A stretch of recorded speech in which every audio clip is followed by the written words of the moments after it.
Good evening, everyone. Welcome to Kabanang Salita. I am your host, Jairus Angel, the versatile baritone, and now we're live once again here at St. Paul's Bookstore Cabanatuan for our 8th episode.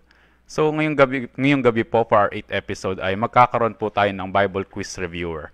Ang ating Bible Quiz Reviewer ay halos katulad lamang po ng format ng ating kwarta at kaban na ginanap nung first episode na ang ating mga guests ay ang mga third year seminarists from Maria Assumpta Seminary. So, wina-welcome ko po ngayon si Brother Hans. Hans Mapayo para po explain kung paano po ang full procedure or mechanics ng mangyayaring Bible Quiz B. Brother Hans? Yeah. Ayan. Hello. Good evening po, Brother Hans. Good evening, everyone. Welcome to Kabanang Salita. Maraming salamat, Jairus, that I'm here. So, habang wala pa tayong mga grupong nabubuo, wala pang nagvo-volunteer para sa ating Bible quiz, magkakaroon tayo ng Bible quiz reviewer. At yung ating Bible quiz reviewer ay parang bawat libro ng Biblia. Pero 10 questions lang din ang ating itatanong doon sa bawat libro na yon. Ito ay pwedeng magiging jumping boards for discussion. 3 levels din ang klaseng question. Merong easy, merong average, at merong difficult. Pero bago ang lahat ng siyam na yon, magkaroon tayo ng isang question para sa general viewers. At dito sila pwedeng mag-type in. Type in ang kanyang comments sa comment section ng kanilang answer. Tapos, pag i-review natin doon, i-raffle natin kung sino yung tumama doon.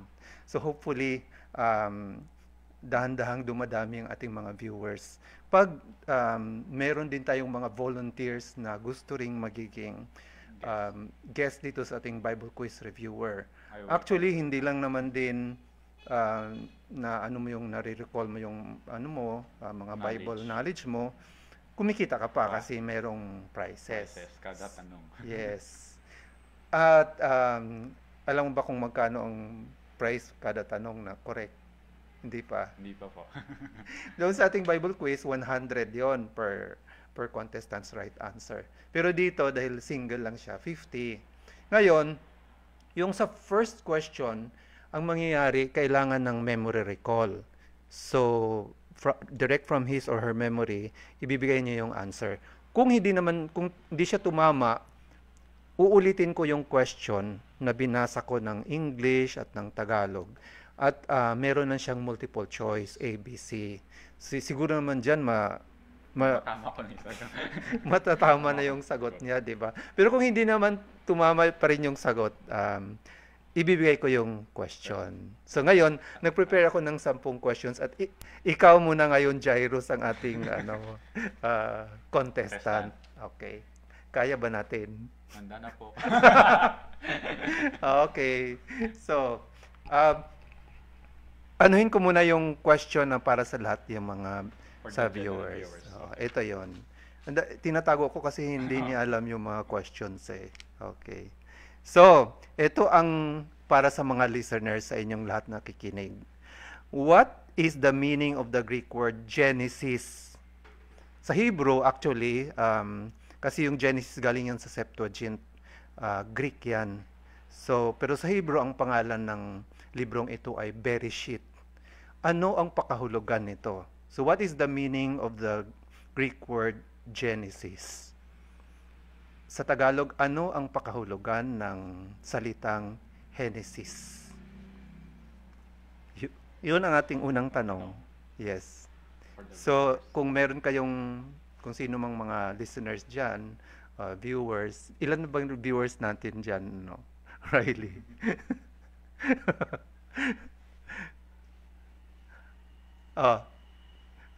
Walang nagko-quote sa amin.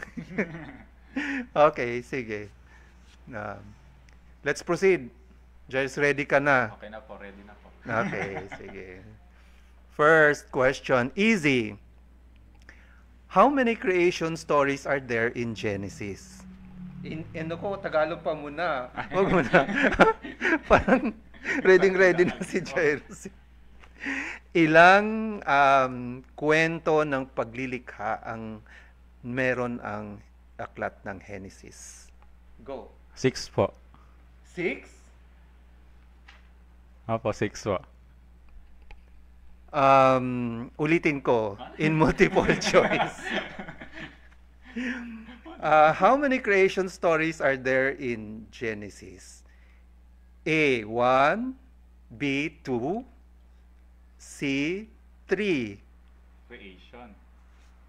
Okay. Ang paglilikha. A, B, 1, 2, o 3? O, 3 na lang po. Ang correct na answer ay 2. 2. Yung chapter 1, no?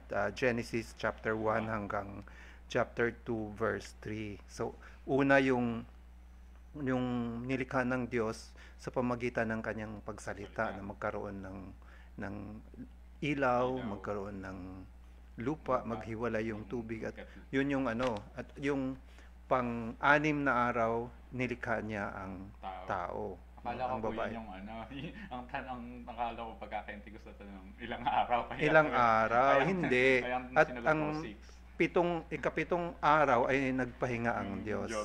May pangalawang creation story. Pagkatapos niyan, meron pa rin. Yun yung kwento ni Adan at ni Adan at yung kanyang asawa na kinuha yung babae sa tadyang ni Adan. Ni Adam. Na ang Adam ay ang pakahulugan ay lupa. No, so may dalawang creation stories. So,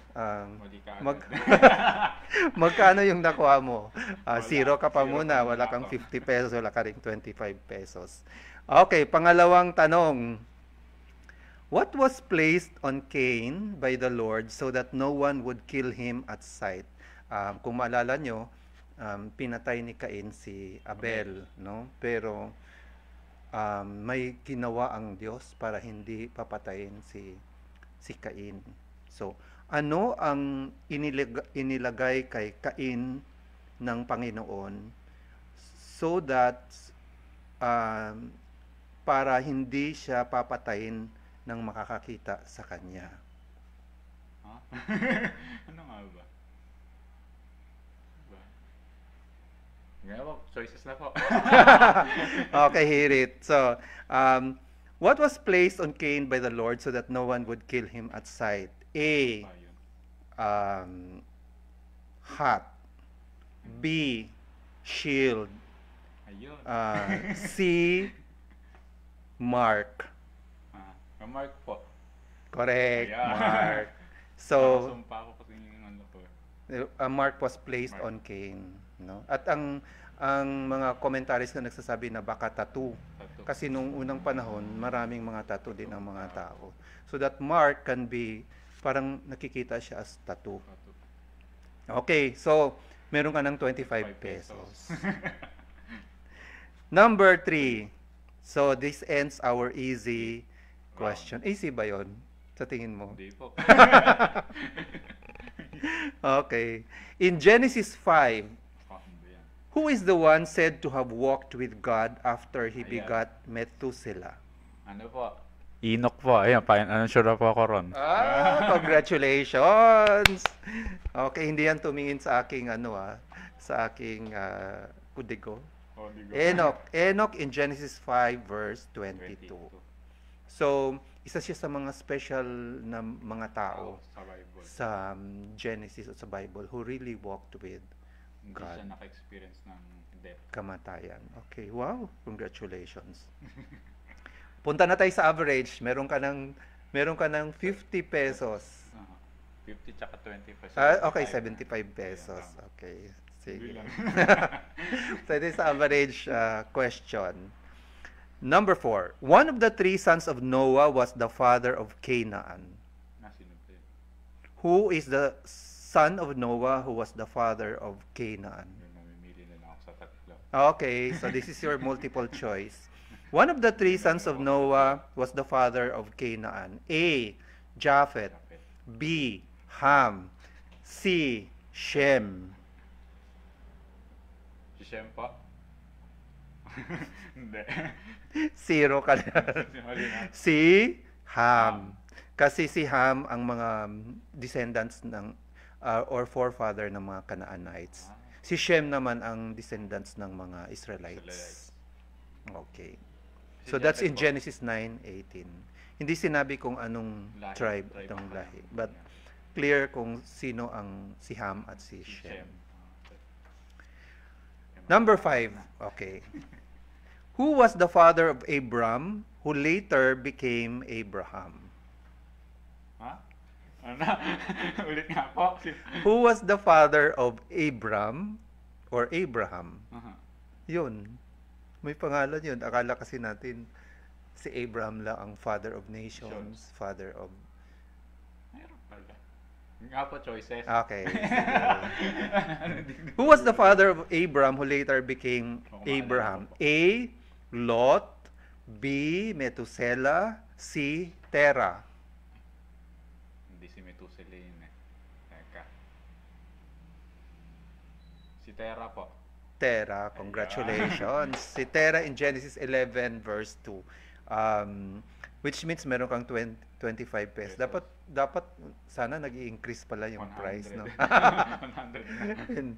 Hindi, okay, 25. Terah. Kasi si Lot, di ba po yun yung may anak na dalawa? Yun ang nephew ni Okay. Abraham. Oo. Sila yung magkasamang sa land na yun, pasture. Pasture. Number 6. Wow, the last question for our average. Bilis. Okay, who is the firstborn son of Abraham? Who is the firstborn son of Abraham? Isaac po. Right or wrong? Mali ko. I will give you the 3 choices. Okay. Who is the firstborn son of Abraham? A. Isaac. B. Ishmael. C. Ishbaal. Ishmael po. Ishmael. Congratulations. Letter B. Ang pangalawa You lang got sa 20. Isaac. Kasi si Ishmael, ang unang anak niya kay Hagar. Hagar. Di ba hindi nagkaanak anak si si Sarah? So binigay ni Sarah yung kanyang maid servant. Na si Hagar. Si Hagar. Yun, naalala ko Kaya na. ang pinakaunang anak talaga ni Abraham ay si Ishmael. Ishmael. Kaya yung claim ng mga Muslims na mas nauna sila kasi nga si Ishmael din ay unang pinanganak. Anak. Okay. Wow, punta na tayo sa difficult. Magkano na lahat, Rian? 50. 100? Isang 50, dalawang 25. Ayan.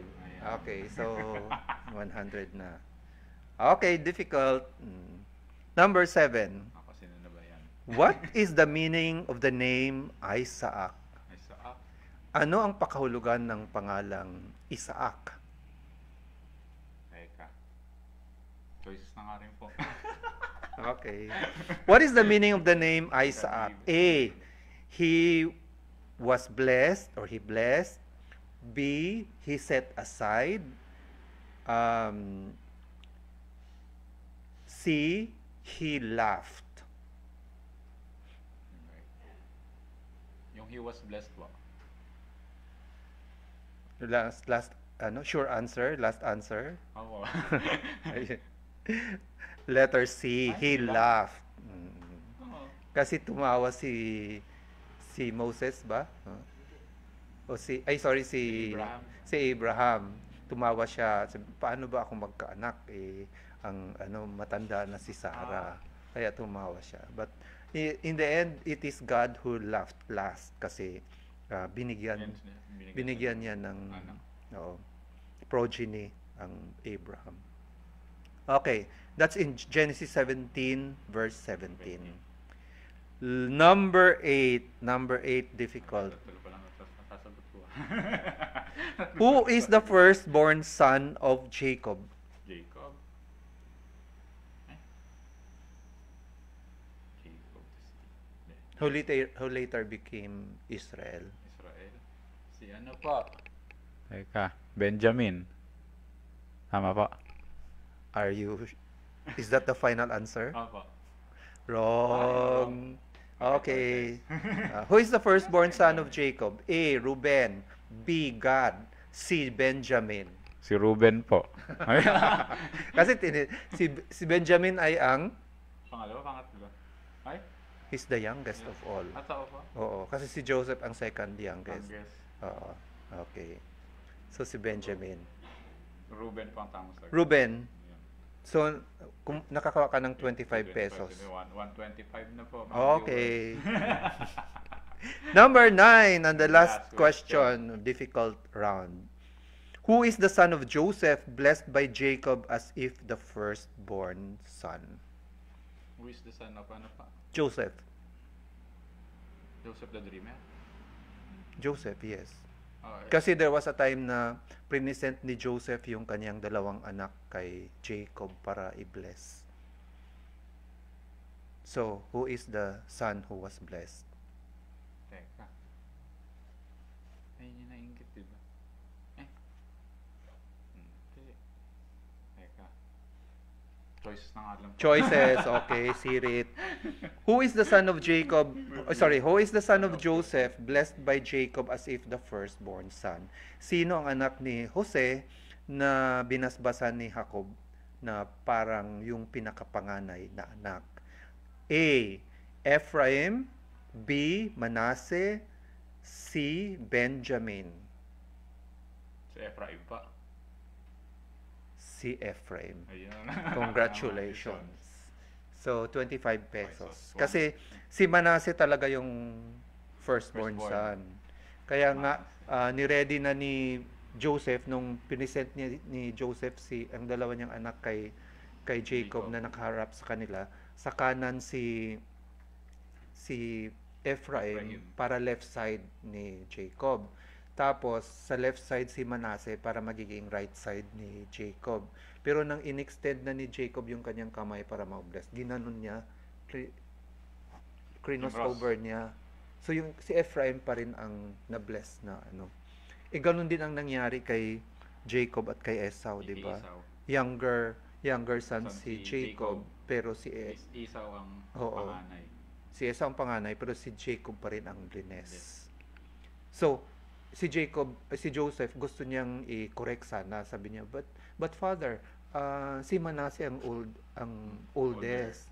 Tapos sabi ni Jacob, oo, alam ko, pero magiging mas masagana, mas dumami, mas powerful ang tribo ni Ephraim kaysa tribo ni Manasseh. So, ganun. So, congratulations, Jairus. You got 150 pesos. Buti po may naisagot. Biglaan. Biglaan.